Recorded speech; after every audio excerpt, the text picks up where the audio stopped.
Umuulan ah. Dahil umuulan, magpapalit tayo ng spark plug. Ayan, kasi sawa na ako sa stock spark plug ko. Ayan oh. Okay naman yung stock spark plug ko. Gusto ko lang mag-upgrade. Kaya meron tayong binili. Ito, papakita ko sa inyo ang ating upgrade para sa ating NMAX V2. Alright, unbox natin. Uy, ay sa may balot pa, doble balot. Mukhang urig to ah. Ito na. Ito na yung ating upgrade. Tanan! Uma spark plug.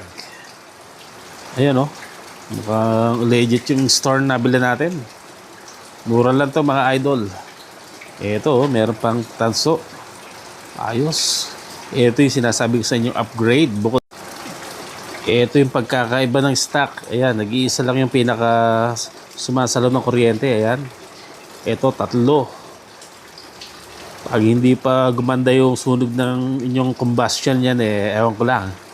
Tatlo, tapos iridium pa yung nasa gitna na yun. Compared dito sa stock na hindi ko lang alam kung ano ginamit yan. Pero itong ating bagong spark plug ay iridium. Ito ay standard lang. Itong ating original spark plug. Ayan o.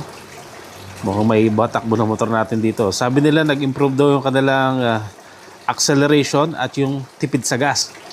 Kaya sige, kapit na natin sa ating NMAX. Alright, let's go!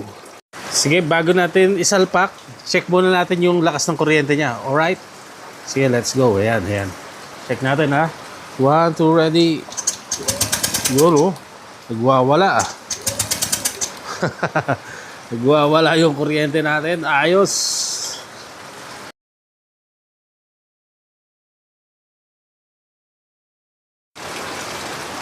Ayan po, nakabit na natin ang ating Uma Racing spark plug. Yan. Testing natin kung kamusta yung andar ng ating NMAX. Let's go. 1, 2, and yun. Ayos ah, parang tumaas yung minor natin ah. Yan o. Ayos. Malinis na malinis ang sunog. Yan o. Ayos, ganda ng minor ng ating NMAX.